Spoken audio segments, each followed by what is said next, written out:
Bem, nós estamos aqui no Templo da Assembleia de Deus na Penha, na quinta-feira da Vitória. Vitória é todo dia, eu já sei, mas a gente dá assim um nome especial, porque nós fazemos aqui campanhas para abençoar o povo, e aqui hoje nem vaga para mosquito tem, se mosquito quiser entrar vai ficar do lado de fora. Aqui tem uma multidão na nave do templo, eu pedi aqui uma dessas câmeras aí, que tem, estamos com 5 câmeras aqui, pudesse mostrar aqui essa multidão. Tem uma multidão de gente do lado de fora que não pôde entrar, tem gente aqui num salão que cabe umas 800 pessoas, e a Deus seja a glória. Nós vamos começar a falar sobre a vida de um dos homens mais íntegros da Bíblia. A Bíblia mostra que ele é um dos 3 homens mais justos de toda a Bíblia.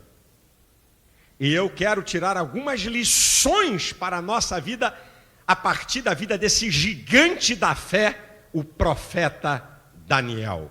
Eu gostaria de ler em Daniel, capítulo 1, versículo 8, para deixar como texto base dessa mensagem. Daniel, capítulo 1, versículo 8. Livro do profeta Daniel, que fica depois de Ezequiel. Tá certo? Oséias, Joel, Jonas, aí vai embora. Obadias, Jonas, Miqueias, são os livros da sequência, para você poder se achar. Daniel, capítulo 1, versículo 8. A minha oração é que o Espírito Santo fale por mim, e que essa palavra produza vida para você. Tanto que está aqui na igreja, como que está vendo por uma fita de vídeo, ou você que está em casa, pela TV. Daniel 1,8 diz assim: E Daniel assentou no seu coração não se contaminar com a porção do manjar do rei, nem com o vinho que ele bebia. Portanto, pediu ao chefe dos eunucos que lhe concedesse não se contaminar. Eu queria apenas, para a gente poder ter se situar acerca de Daniel.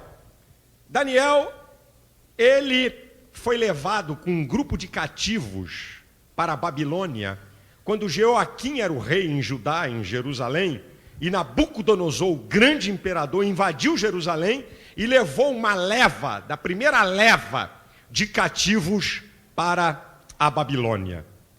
Nesse capítulo 1, você vai ver que Daniel era de uma linhagem real ou dos nobres. Ou ele pertencia à casa real, uma família real, filho de príncipes, ou ele pertencia à nobreza judaica. Daniel foi levado para a Babilônia com um grupo de jovens, a fim de serem preparados, jovens que foram levados cativos, para serem preparados para servir diante do imperador. Durante 3 anos, eles foram adestrados em toda a ciência, a cultura, a língua dos caldeus, para poderem servir ao grande imperador. E aqui vem um pequeno parênteses na mensagem. Só um detalhe que eu acho interessante é que um grupo de jovens foram preparados durante 3 anos para servir ao imperador pagão. E tem gente que não quer se preparar para servir ao único Deus verdadeiro. Eu não estou dizendo que você tem que passar 3 anos para começar a servir a Deus. O que eu quero salientar nesse texto é que, se para servir um rei pagão, a pessoa se preparou, se adestrou, imagina servir ao Deus único e verdadeiro, não é? Como é que é a sua mordomia cristã? Eu e você precisamos nos preparar da melhor maneira possível para servir melhor o Deus que nós cremos. Bem, antes de falar as lições que podemos tirar da vida de Daniel, eu queria conjecturar sobre algo que não está escrito no livro de Daniel, que não está escrito em nenhum outro livro da Bíblia e que tem uma relação direta com Daniel. Ué, pastor, o senhor se propôs a falar de Daniel, o senhor está dizendo que vai falar alguma coisa que não está no livro de Daniel e que não está em nenhum lugar da Bíblia? Isso parece mais pegadinha evangélica e que não está em nenhum lugar da Bíblia e que está em relação a Daniel? Sim. Primeiro eu quero falar sobre os pais de Daniel. Com certeza, já que ele pertencia a uma família real ou de nobreza, esse moço tinha pais. Porque é impossível que um garoto na idade de 12 a 16 anos, que é entre esse período que Daniel é deportado, vai para uma outra nação, levado escravo, a mais de 2.000 quilômetros da sua terra, uma outra cultura, um outro povo, um outro Deus, e esse moço tem posturas, atitudes e posições tremendas. É impossível um garoto de 12 a 16 anos ter as atitudes de Daniel e as posições de Daniel se seus pais não fossem pessoas sábias e tementes a Deus. E o que eu falo, eu estou consubstanciado por leis científicas e bíblicas. A família é a primeira agência socializadora. É a família que faz a primeira ou a principal transferência biológica, psicológica, sociológica e espiritual para o indivíduo. A família é fundamental na formação da personalidade e do caráter de uma pessoa. A família marca toda a história do ser humano. Você já viu marca de boi, marca de gado? Marcou o bicho, meu filho. Acabou, tem a marca, ali está dizendo quem é o dono. A família tem esse papel, ela produz uma marca na história da pessoa. E os pais, os cônjuges, o pai e a mãe, são os arquitetos, os construtores da família. Uma relação tensa entre pai e mãe podem produzir filhos problemáticos. A ausência ou omissão da figura paterna ou da figura materna na família podem produzir filhos problemáticos. E a minha primeira palavra aqui são com os pais. Quem é pai ou mãe aqui, levanta a mão, por favor. Maravilha! Aguenta firme. Você levantou a mão, você que está vendo pela TV ou pela fita? Então escuta o que eu vou dizer para você. Que tipo de filhos estamos gerando? Que geração é essa que nós, pais, estamos produzindo? Sabe o que eu tenho observado? Uma geração rebelde, porque não tem autoridade, limite, nem punição dentro da sua casa. Ele vem para a sociedade e pensa que a sociedade é igual à casa dele, que não tem princípio de autoridade, é uma bagunça, ou todo mundo manda ou ninguém manda, que não tem limites e que não tem punição. Eu fico vendo hoje, irmãos, uma menina de 14 anos, 13 anos, vai para a casa de sei lá quem, depois de uma semana o pai naca. Tem pai e pai naca. Aí o pai diz assim: mulher, eu estou sentindo falta da menina. Onde é que ela está? Depois de uma semana que a garota de 14, 15 anos está lá não sei aonde, na casa de quem?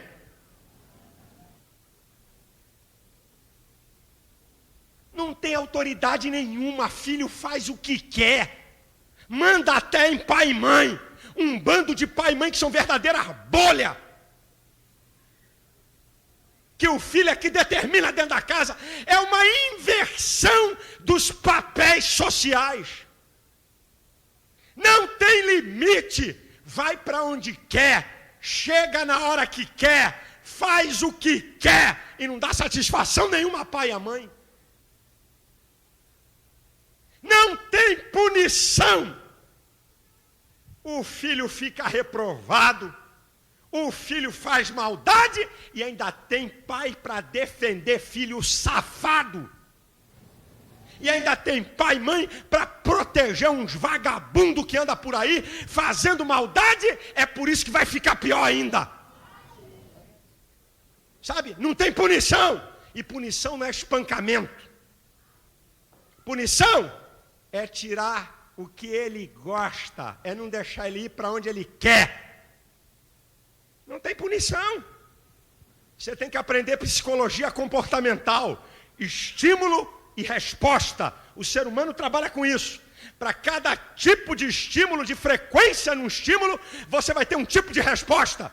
Se você pune a criança, ela sabe que aquilo faz mal. Por isso que até a Bíblia diz, em Hebreus, no capítulo 12, versículo 6, que Deus corrige a quem ama e açoita até quem recebe por filho. Deus faz isso, você como pai e mãe tem que fazer também. E deixa eu dizer aqui, uma chineladazinha também não mata. Agora, não é dar tapa na cara de filho, não é pegar bambu para arrebentar filho, aí tu tem que ser preso, é outro papo. Mas uma chineladazinha no bumbum do cabra, não vai matar não. Sabe? Está se produzindo uma geração de rebeldes, que não respeita ninguém. Vai ver os professores na escola, vai ver a dificuldade. A orientadora educacional da escola que minha menina estuda, uma delas, conversando com a minha esposa, disse, eu não aguento. Criança xinga, criança de 12, 13 anos xinga professor Pastor Santos. Quando um menino de 12 anos, na sua época, e na minha, que não é tanto quanto a do senhor, xingava um professor.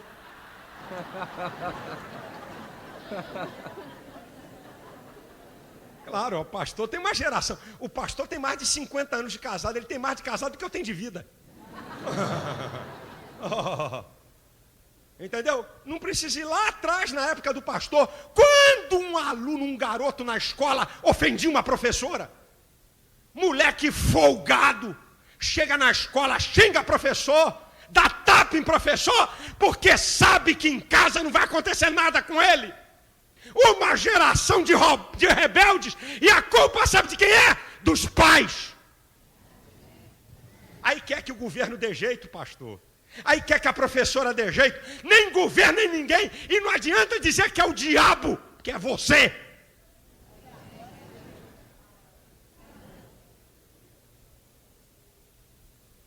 Sabe o que eu estou vendo? Uma geração relapsa e relaxada, porque não tem disciplina dentro de casa. Faz tudo de qualquer maneira. Irmãos, a mão de obra hoje, quem é empregador sabe o que eu estou falando. A mão de obra hoje é um troço de doido, de gente relapsa e relaxada, que só faz coisa levada da breca. É porque na casa dele não tinha disciplina, fazia de qualquer jeito, tá bom.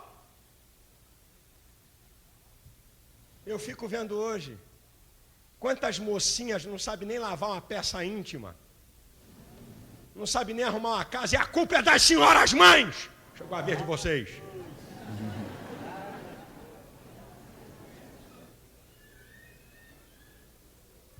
Que não ensina a sua filha, que não põe regra para ela, sabe? E também chegou para os pais também, porque o teu moleque é bagunceiro, porque tu passa a mão na cabeça desse safado, meu irmão, porque tem a proteção do papai. Uma geração relapsa e relaxada. Sabe que tipo de geração de filhos estão produzindo?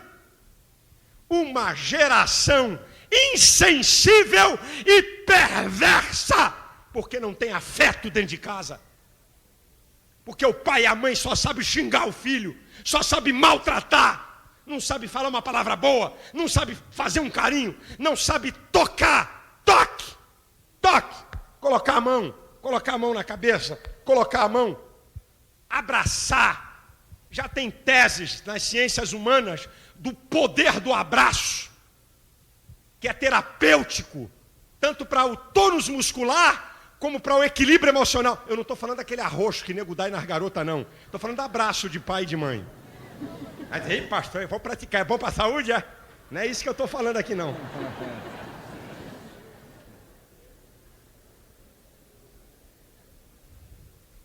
Pai que nunca deu um abraço, nunca deu uma palavra boa para o filho, nunca deu uma palavra boa para a filha, só trata igual um cavalo,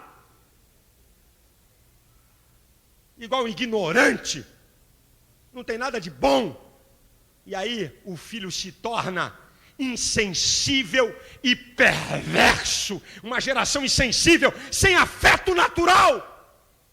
O ser humano está sendo coisificado, é o que nós denominamos como a coisificação do ser.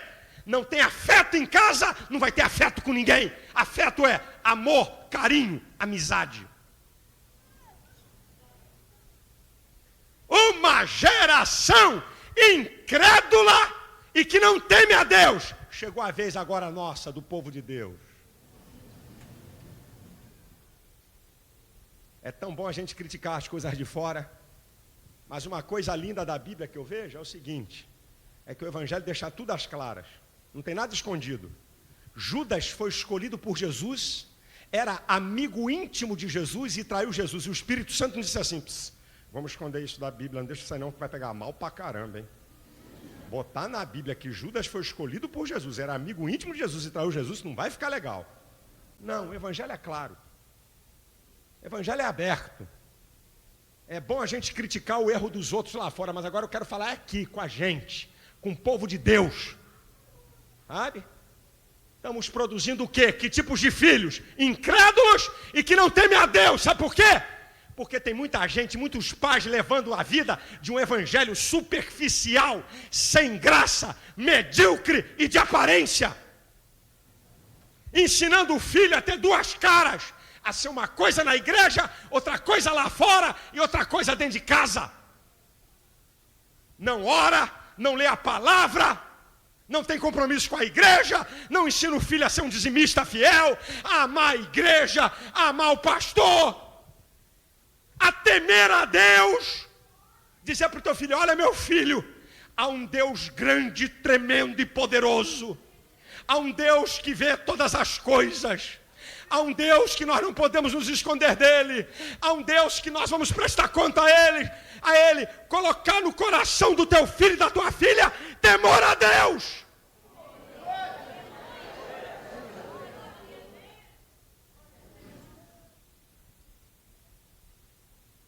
O que é que nós estamos produzindo, irmãos? Que geração é essa? O que está acontecendo? Eu tenho a certeza absoluta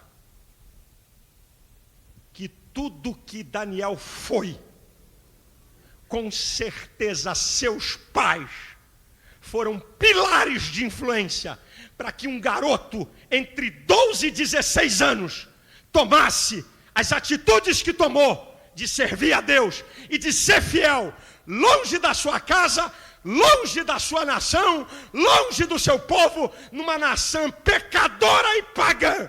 Com certeza, os pais de Daniel foram importantes. Agora vamos para Daniel. Vamos começar com Daniel. Que lições a gente pode tirar da vida de Daniel? O que a gente pode aprender com Daniel? Número 1, vamos repetir o texto de Daniel 1:8. E Daniel assentou no seu coração não se contaminar com a porção do manjar do rei, nem com o vinho que ele bebia. Portanto, pediu ao chefe dos eunucos que lhe concedesse não se contaminar. A primeira característica de Daniel, a primeira coisa que eu observo na vida desse homem é que ele era uma pessoa determinada. O que é um indivíduo determinado? É um indivíduo que toma decisões, que decide firmemente, que estabelece, que tem propósitos, que faz escolhas. Daniel era determinado, ele decidiu firmemente. Entre tantas coisas que você precisa ser determinado e que você precisa tomar uma decisão firme, eu quero destacar 3. Eu quero destacar 3 coisas que você precisa tomar uma decisão firme na sua vida. Escolhi 3. Entre tantas coisas eu pedi a Deus, Senhor, me dá aqui uma revelação de tanta coisa que a gente precisa tomar decisão, ser determinado nos vários aspectos da nossa vida. Eu escolhi 3. A primeira, na decisão de Daniel. E Daniel assentou, decidiu firmemente no seu coração não se contaminar. É a primeira decisão.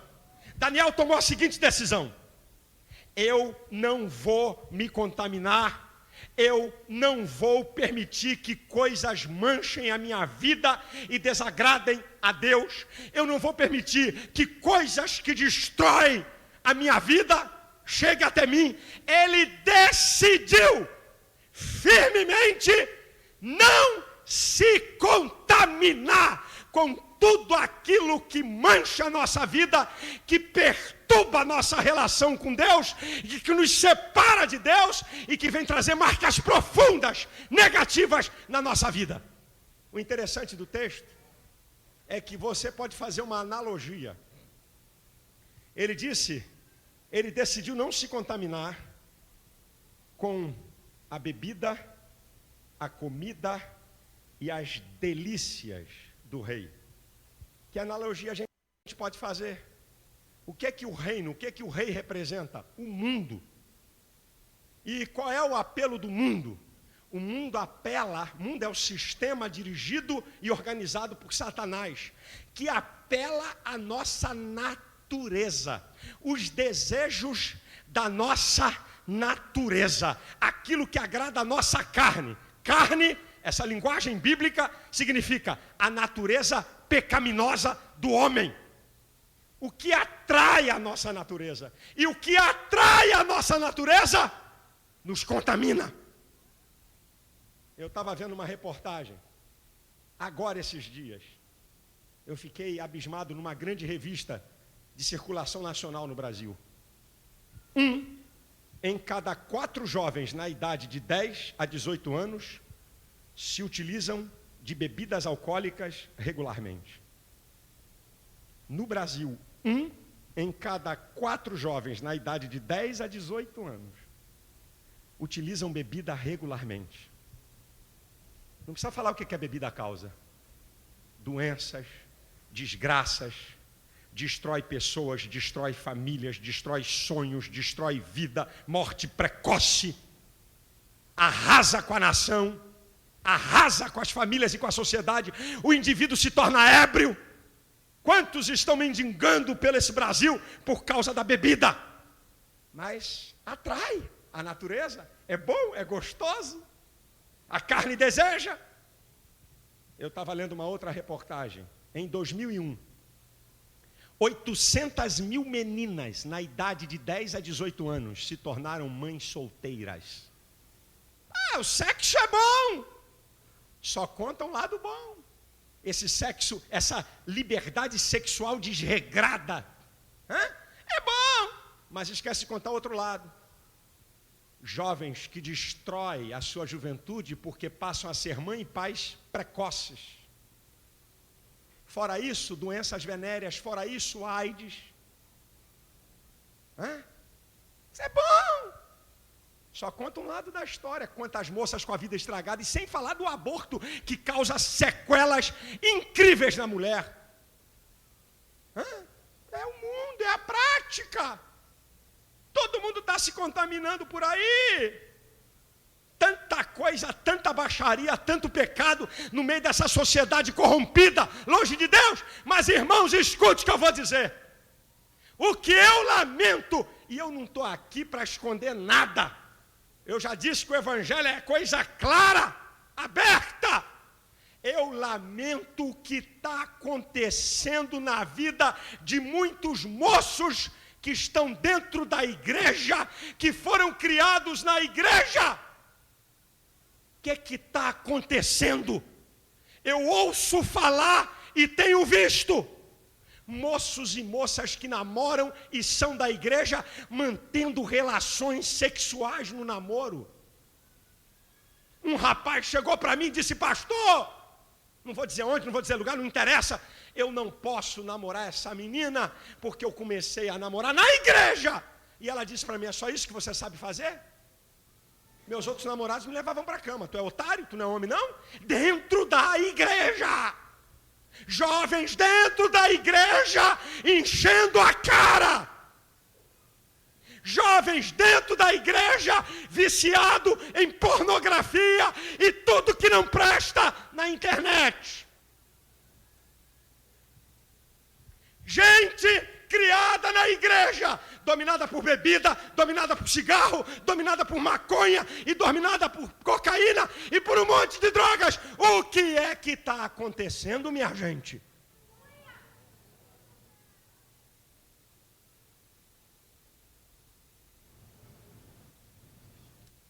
Gente dentro da igreja, totalmente contaminada pelo pecado, com as práticas mais terríveis, pecaminosas dentro da igreja. É moço, é meia-idade, é tudo. Eu estou dando destaque para moço aqui, porque eu estou vendo.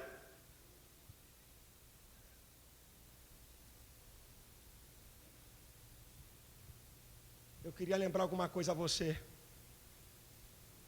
A você que tem sido contaminado pelo pecado. A você que leva uma vida toda de mistura com o mundo. Eu queria lembrar algumas coisas a você. 1 João capítulo 2, versículo 15 em diante diz: não ameis o mundo nem o que no mundo há, porque qualquer que ama o mundo, o amor do Pai não está nele. Porque tudo que há no mundo, a cobiça da carne, a cobiça dos olhos e a soberba da vida, não é do Pai, mas do mundo. O mundo passa com a sua cobiça, mas aquele que faz a vontade de Deus permanece para sempre. Tiago 4:4. Qualquer que constitui-se amigo do mundo, constitui-se inimigo de Deus. Você quer ser amigo do mundo? Vai se tornar inimigo de Deus. Você quer viver dentro da igreja numa prática pecaminosa, de mistura, de contaminação? Você vai ser inimigo de Deus. Efésios capítulo 5, versículo 17 e 18 diz assim: não sejais insensatos, mas entendei qual seja a vontade de Deus. Não vos embriagueis com vinho que a contenda, mas enchei-vos do Espírito. O que simboliza o vinho? Os desejos da minha natureza. Deixa os desejos da sua natureza e se encha de Deus. Romanos 12:2 diz: não vos conformeis com este mundo, mas transformai-vos pela renovação do vosso entendimento, para que experimenteis qual seja a boa, perfeita e agradável vontade de Deus. Sabe o que é não se conformar? É não tomar a forma da prática iníqua dessa sociedade perdida sem Deus. O que é que está acontecendo? Estamos tomando a forma do mundo?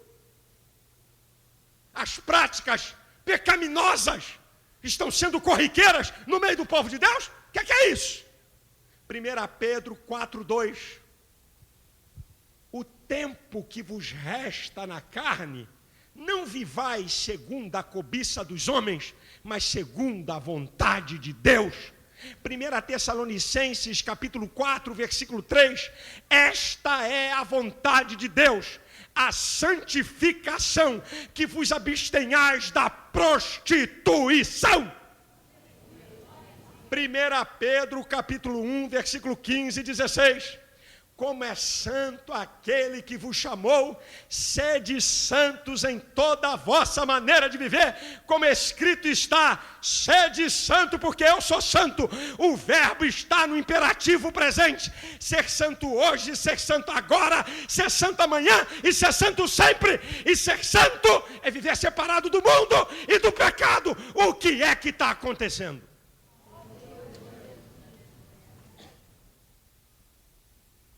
Eu vou citar um texto dos conselhos de Paulo e depois eu vou destacar algumas coisas que Paulo está falando aí. Os conselhos.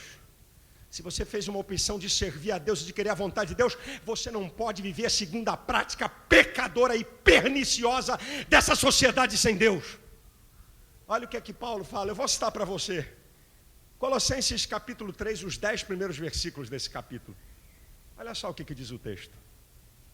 Se já ressuscitastes com Cristo, buscai as coisas que são de cima, onde Cristo está sentado à destra do Pai, e não as que são de baixo. Pensai nas coisas que são de cima e não nas que são da terra, porque já estás mortos, e a vossa vida é escondida com Cristo em Deus. E quando Cristo, que é a vossa vida, se manifestar, então vos manifestareis com Ele em glória. Agora o negócio vai apertar. Mortificai, pois, os vossos membros que estão sobre a terra, a prostituição, as impurezas, o apetite desordenado, a vil cobiça e a avareza, que é a idolatria, nas quais em outro tempo andastes quando vivias nelas, mas agora despojai-vos de tudo, da ira, da cólera, da malícia, da maledicência, das palavras torpes da vossa boca. Não mintais uns aos outros, porque já vos despistes do velho homem com seus feitos e vos vestistes do novo, que se renova para o conhecimento segundo a imagem daquele que o criou. Sabe o que Paulo fala? Buscar, pensar, fazer morrer, despir e vestir. Isso aqui tem uma mensagem, mas eu não vou pregar sobre Colossenses 3. Eu só quero destacar. Você tem compromisso com Deus? Você tem que buscar as coisas de Deus. Você tem que pensar nas coisas de Deus. Ele usa uma palavra forte, mortificai, fazei morrer.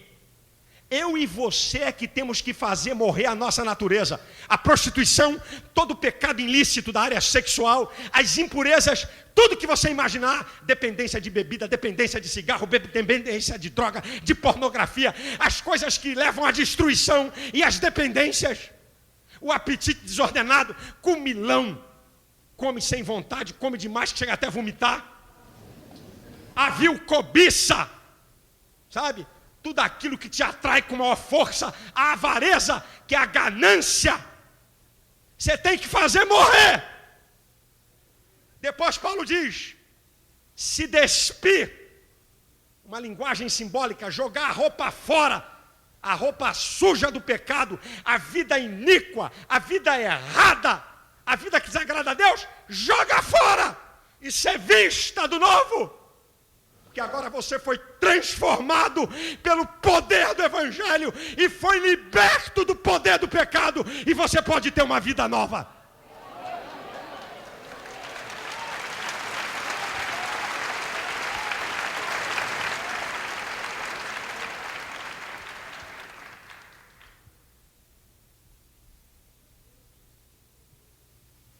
A primeira decisão que você precisa tomar, não se contaminar.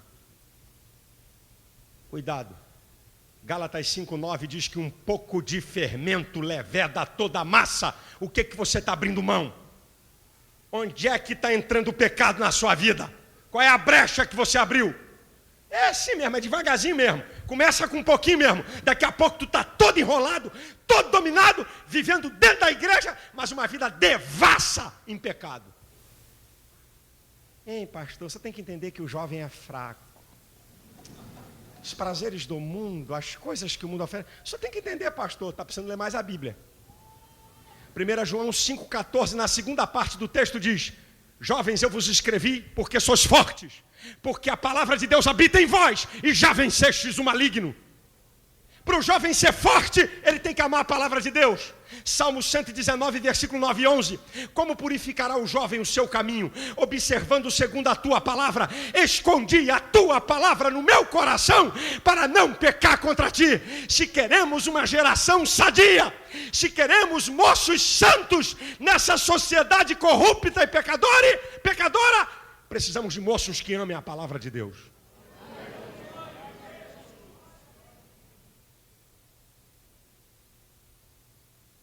Qual a sua decisão? Está igual aquela brincadeira, crente Raimundo, um pé no mundo, né, e outro na igreja. Não cabe, meu filho. Você tem que tomar uma decisão. Daniel tinha entre 12 e 16 anos. Estava longe do pai, longe da mãe, longe de todo mundo. Ele disse, eu vou tomar uma decisão. Eu não vou me contaminar. Eu não vou ceder. Eu não vou abrir mão. Eu não vou deixar o pecado acabar com a minha vida e com o meu relacionamento com Deus. Eu não vou deixar nada manchar a minha vida. Ele não era um homem de 50 a 60 anos quando tomou a decisão. Era um garoto entre 12 e 16 anos. É a primeira decisão. Ah, Espírito Santo, fala ao coração do teu povo aqui essa noite. Fala ao coração de quem está vendo esse programa, de quem está com essa fita. Toma uma decisão, meu irmão. Sabe por quê, irmão? Olha o que Paulo diz em Efésios capítulo 5, versículo 26 e 27.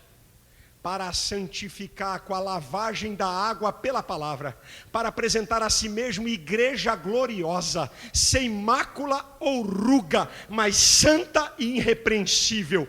A igreja que vai ser arrebatada e que vai ser apresentada ao Senhor é uma igreja limpa e não manchada pelo pecado. A igreja não negocia com o pecado.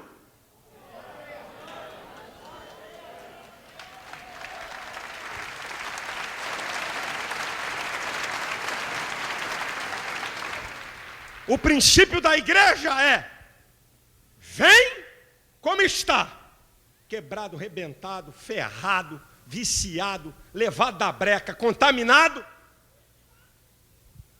Mas a outra afirmativa não é silogismo, não. Vem como está e fica como está. Isso não vale aqui para a igreja. Isso não vale para quem quer ter um encontro com Deus. Você pode vir como está, a igreja está de porta aberta. Pode vir com maior dependência, maior vício, a tua vida ser um bagaço, ser uma miséria, toda contaminada. Vem como está, porque a única verdade que liberta está aqui, para te libertar do pecado e mudar a história da tua vida. Tornar você limpo e santo.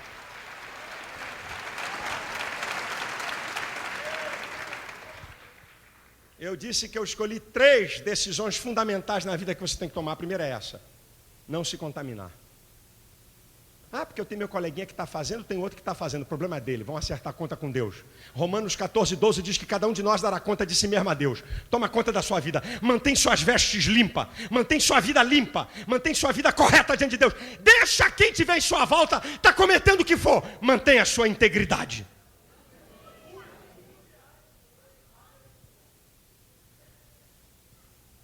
A segunda decisão que você tem que tomar, fundamental, a pessoa determinada, a pessoa que toma decisão, que estabelece, que tem propósito, que decide. Efésios capítulo 6, versículo 1 e 2. Filhos, obedecei a vossos pais, porque isto é bom. Honra teu pai e tua mãe, porque é o primeiro mandamento com promessa. Tem 2 coisas aqui: obedecer a pais e honrar o pai e a mãe.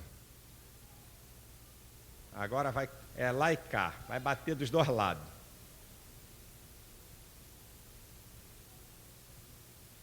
Enquanto você estiver debaixo do teto do teu pai e da tua mãe, obedeça. Você tem que tomar uma decisão. Está debaixo da casa do teu pai? Você pode ter 18 anos, pode ter 19 anos, pode ter 20 anos. Está debaixo do teto? Obedeça a teu pai e tua mãe. Honra teu pai. Olha, você sabe quando é que você não obedece mais teu pai e tua mãe? Quando faz uma ruptura que está na Bíblia. Por isso deixará o homem seu pai e sua mãe, unir-se à sua mulher. Ele vai deixar. O filho ou a filha sai da obediência do pai quando ele faz essa ruptura e se une ao homem ou à mulher.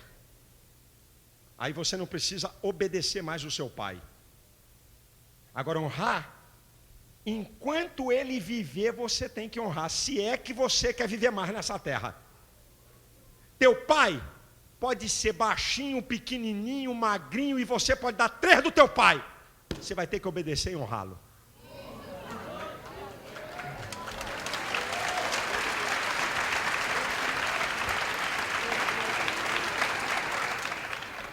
Eu fico vendo hoje uns moleque fracote metido a besta, que não quer obedecer a pai e mãe, que bota dedo na cara do pai e da mãe. Ah, se eu pudesse, mandava ele uma semana lá em casa. Que negócio é esse? Uns pirralho, uns pivete, uns molecote. Não vou, não faz.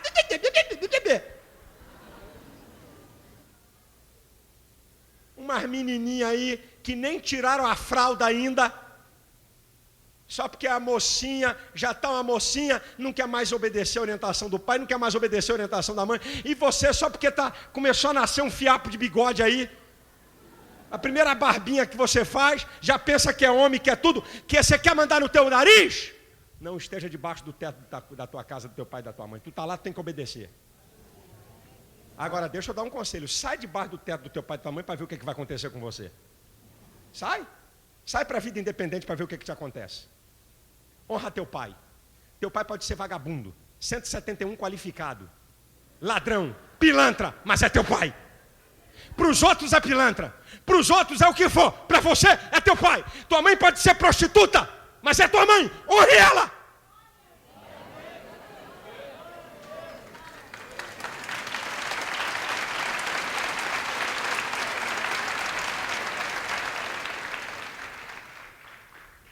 Você precisa tomar uma atitude na vida.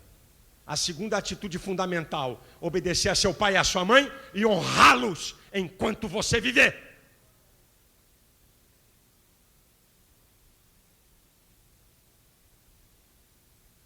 Até hoje, eu e meus irmãos, eu tenho um irmão mais velho do que eu 10 anos, o outro 9 anos. Só fazer a conta, eu tenho 44, soma 10 e soma 9. Meu pai já está com 83 anos de idade. Já está, né? Vem uma lafa. Sim. Mas quando a gente fala com ele, pai, a sua bênção.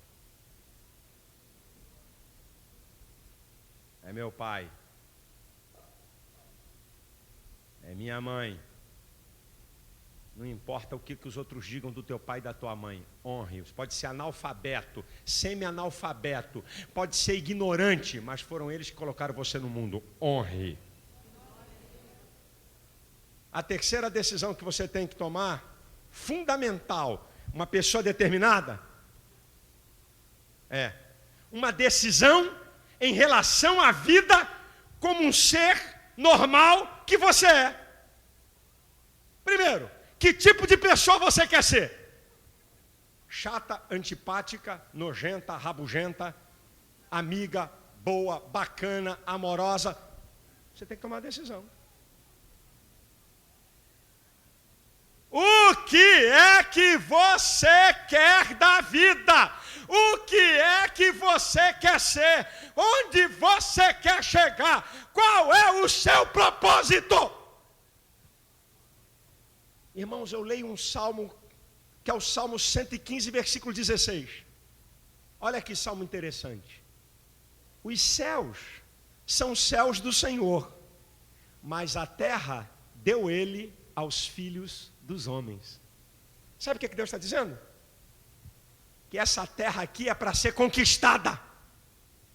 As posições aqui nesse mundo são para serem conquistadas. Eu pergunto, o que é que você quer ser?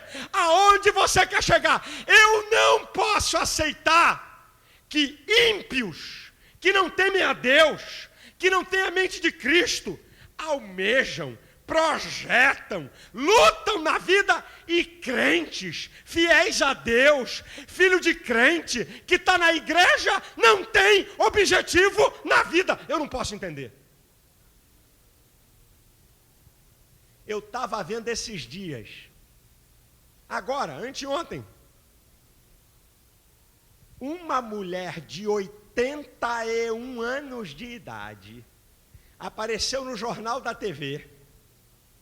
Uma mulher de 81 anos de idade que passou para o curso de letras da Universidade de São Paulo. E o repórter foi interrogá-la. E ela disse: eu estou aqui cumprindo um sonho e um desejo meu. Você vai até onde vão os teus sonhos e ideais. Eu não posso entender. É uma vergonha para essa geração de hoje, que não quer nada com estudo, que não quer nada com trabalho, que não está nem aí para a vida, ver uma mulher de 81 anos de idade que ainda tem projetos.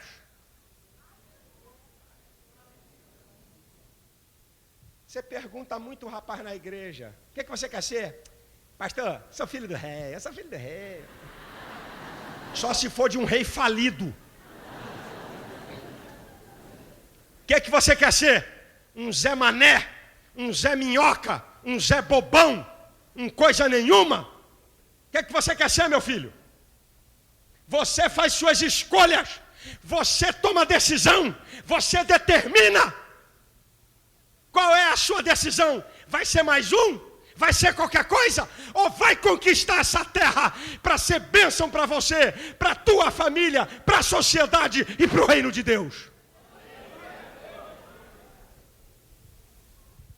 Eu fico ouvindo de vez em quando certas coisas e eu aprendi a fazer uma análise subjetiva do que falam. Ler nas entrelinhas. Você vai entender.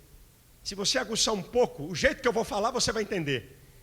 Eu vou falar uma coisa de duas maneiras, e que eu vejo muita gente na igreja. Por exemplo, eu encontro algum crente que diz assim: ô pastor, Maranata, ô que maravilha, quando a trombeta soar, vai ser lindo. Eu tenho essa esperança de um novo céu, uma nova terra, de ver Jesus como Ele é. É verdade. Escutou a fala? Agora outra pessoa vai falar a mesma coisa. Volta logo, Jesus. Eu não aguento mais. Ai, meu Deus, a vida aqui volta. Porque aqui eu não vou conseguir nada. Vou morar de aluguel a vida toda. Aí pelo menos tem um barraquinho no céu para mim.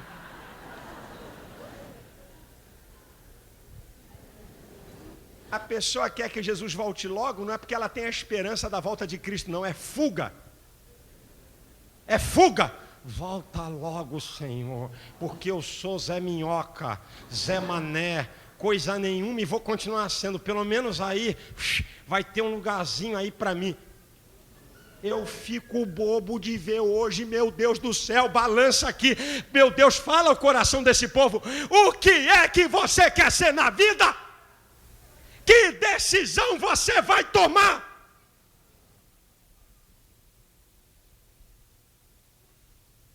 Aproveita, meu filho, minha filha, que teu pai e tua mãe estão vivos. Aproveita que teu pai e tua mãe podem pagar uma escola.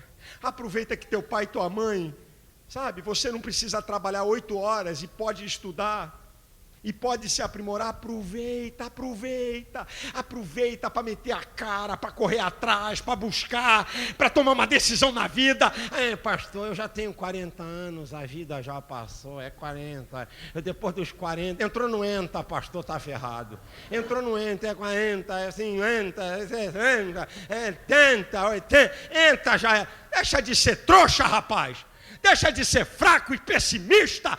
Toma uma decisão.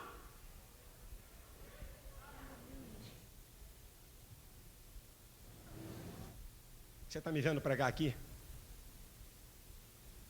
Quando eu tinha entre 14 e 15 anos de idade. Coisa boa a gente cita, coisa ruim a gente esconde nome. Um dos meus melhores amigos da minha fase de adolescente, aqui na igreja, Fernando Besler Monteiro. Está vivo, pode conferir o que eu estou falando. Já vi até a filha dele aqui hoje. Uma vez nós fomos fazer uma visita em Vaz Lobo, uma pessoa que estava afastada da igreja. E eu vinha pela rua e disse para o Fernando, eu tinha entre 14 a 15 anos de idade. Eu disse: Fernando, se um dia Deus me chamar para ser um ministro do Evangelho, eu não quero ser mais um.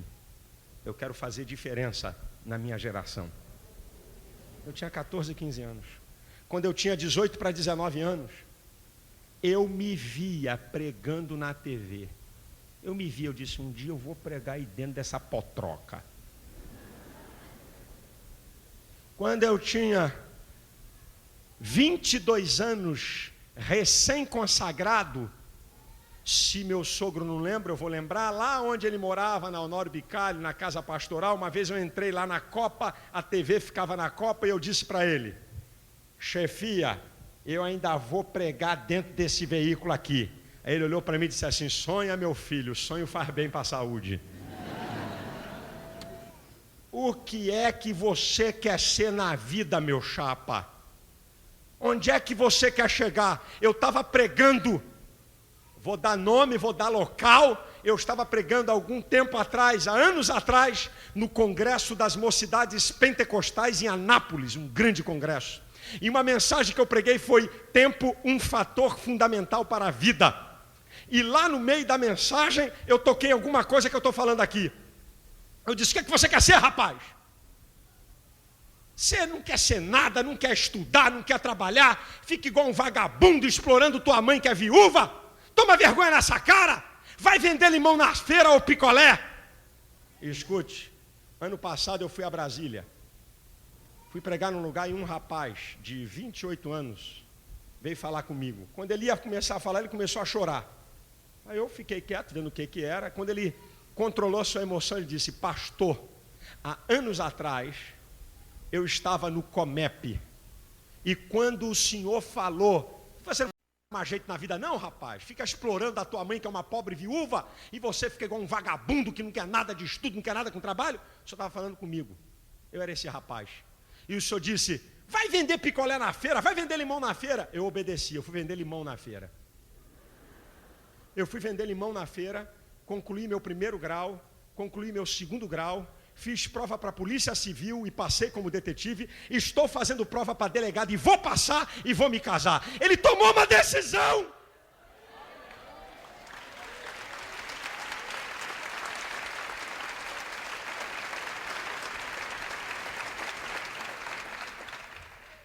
O que você quer ser na vida, meu irmão? Onde é que você quer chegar, minha irmã? O que você quer ser? Tome a sua decisão. Eu não vou ser Zé Minhoca ou Zé Ninguém. Eu vou marcar, eu vou conquistar, eu vou lutar, eu vou chegar em algum lugar. Eu posso não chegar no tanto que eu quero, mas eu vou chegar em alguma coisa razoável. Depende de você. Agora escute o que eu vou te falar. Sabe onde é que se toma decisões? E decidiu, diz o texto, e Daniel assentou no seu coração. É aqui dentro do ser. Você não toma decisão importante na sua vida de maneira superficial. Eu vou ser porque um colega meu também é e se deu bem. Eu vou ser porque todo mundo está sendo. Eu vou fazer porque me disseram que é bom. Vai tudo para o água abaixo, para o beleléu. Daniel tomou uma decisão aqui dentro. Coração, sede da inteligência, da vontade e dos sentimentos. As decisões arraigadas dentro de mim, ninguém pode arrancar. As decisões superficiais, a vida, os outros, a opinião, o desânimo, joga fora. Sabe por quê? Daniel conseguiu manter a sua posição? Porque ele tomou uma decisão dentro do seu coração, aqui dentro do seu ser. Uma decisão firme, certa, correta. E sabe o que eu aprendo? Sabe qual é o resultado de você tomar decisões firmes na sua vida, irmão? Irmão, eu já preguei numa mensagem aqui. As atitudes que você toma na vida vão determinar que tipo de atitude a vida vai tomar com você. Sabe qual é o resultado da pessoa que toma decisão, que é determinada, que corre atrás, que luta para buscar os seus ideais? 3 coisas. Olha que interessante. Daniel 1:8. Vou repetir o texto. Escute só, acompanhe. Daniel assentou no seu coração não se contaminar com a porção do manjar do rei, nem com o vinho que ele bebia. Portanto, pediu ao chefe dos eunucos que lhe concedesse não se contaminar. Agora olha o 9. Ora, deu Deus a Daniel graça e misericórdia diante do chefe dos eunucos. Sabe o que eu aprendo aqui com esse texto? Sabe o que eu aprendo? Que quando eu e você tomamos atitudes na vida, se prepare, Deus vai agir em seu favor.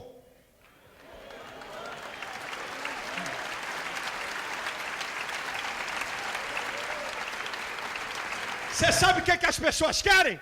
As pessoas querem que primeiro Deus haja, para depois elas tomarem atitude. E ao contrário, quando Deus olhou e viu a coragem, a determinação de Daniel, Deus disse: pode contar comigo, eu vou abrir porta que você não pode.